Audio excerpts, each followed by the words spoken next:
Hi అండి. దోసకాయ కూరతో chicken ఎప్పుడైనా టేస్ట్ చేశారా? Welcome to our channel light angels family. ఈరోజు వీడియోలో దోసకాయ చికెన్ చేసి చూపించబోతున్నాను. నాన్ వెజ్ కర్రీస్ అన్నిట్లో కూడా ఈజీగా చేసుకునే కర్రీ అనమాట ఇది. ఈ కూరను వేడి అన్నంలో కలుపుకొని తింటే సూపర్గా ఉంటుంది. ఇంకా లేట్ చేయకుండా ప్రాసెస్లోకి వెళ్దాం. ముందుగా ఒక కడాయి తీసుకొని స్టవ్ మీద పెట్టుకోవాలి. అది బాగా హీట్ చేసుకోవాలి. అందులో 4 స్పూన్ల వరకు ఆయిల్ వేసుకోవాలి. ఇక్కడ నేను కేజీ చికెన్ చేసుకుంటున్నాను కాబట్టి 4 స్పూన్ల ఆయిల్ వేసుకున్నాను. ఆయిల్ అంతా బాగా కాగిన తర్వాత 3 ఉల్లిపాయలను సన్నగా కట్ చేసుకుని వేసుకోవాలి. అందులోనే 1/2 స్పూన్ వరకు పసుపు వేసుకోవాలి.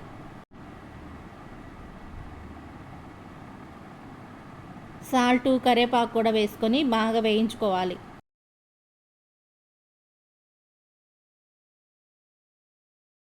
ఇక్కడ ఉల్లిపాయలు బ్రౌన్ కలర్ రానవసరం లేదు, సాఫ్ట్గా కుక్ అయితే సరిపోతుంది.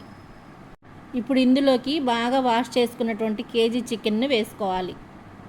చికెన్ ఎప్పుడైనా సరే బాగా వాష్ చేసుకున్న తర్వాత ఉప్పులో కనీసం 10 నిమిషాలైనా నానబెట్టుకుంటే చికెన్ అనేది సాఫ్ట్గా, టెండర్గా, జ్యూసీగా చాలా బాగుంటుంది.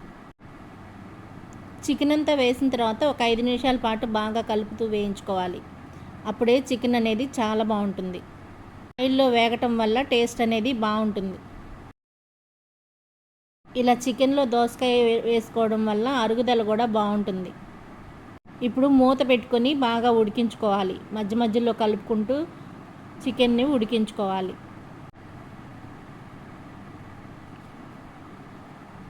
ఇలా చికెన్ 70% ఉడికిన తర్వాత 2 స్పూన్ల అల్లం వెల్లుల్లి పేస్ట్ వేసుకోవాలి.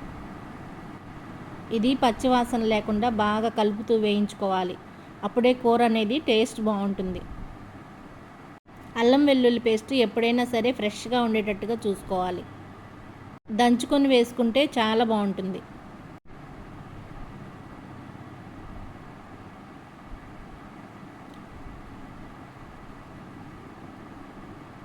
ఇప్పుడు చికెన్లో నీరంతా పోయింది, ఆయిల్ అనేది చాలా బాగా పైకి వచ్చింది. ఇప్పుడు ఇందులోకి కూరకు సరిపడిన కారం, ధనియాల పొడి వేసుకొని బాగా కలుపుకోవాలి. కారం అయితే నేను 2 స్పూన్లు వేసుకున్నాను.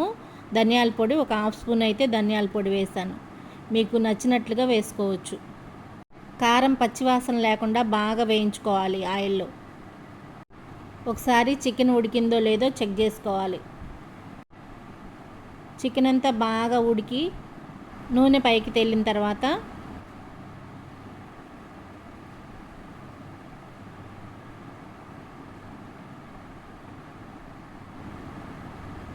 కొద్దిగా కొత్తిమీర వేసుకోవాలి. 2 టమాటాలు కట్ చేసి వేసుకోవాలి. 4-5 పచ్చిమిర్చి కూడా నిలువుగా కట్ చేసుకొని వేసుకోవాలి.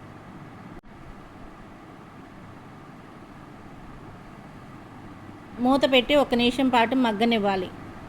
తర్వాత మూత తీసి బాగా కలుపుకోవాలి. టమాటాలు, పచ్చిమిర్చి చికెన్ పట్టే వరకు బాగా కలుపుకోవాలి.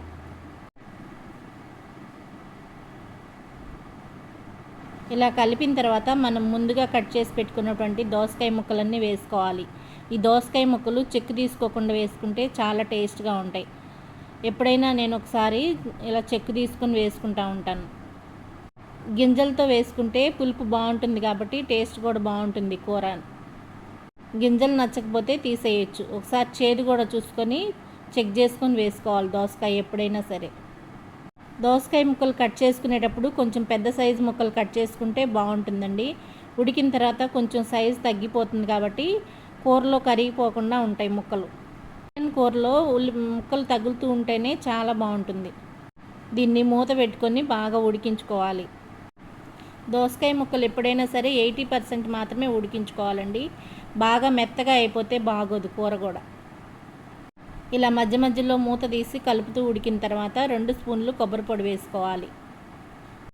ఎండు కొబ్బరి అనేది చాలా టేస్ట్ని ఇస్తుందండి. నాన్ వెజ్ కర్రీస్లో ఎప్పుడైనా సరే ఎండు కొబ్బరి వేసుకోవాలి. తర్వాత కొద్దిగా గరం మసాలా వేసి బాగా కలుపుకోవాలి. ఫైనల్గా కొత్తిమీర వేసుకోవాలి. మళ్ళీ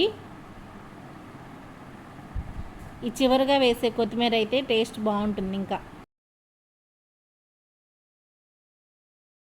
ఈ రెసిపీ మీకు నచ్చినట్లయితే please like, share and subscribe to light angels family.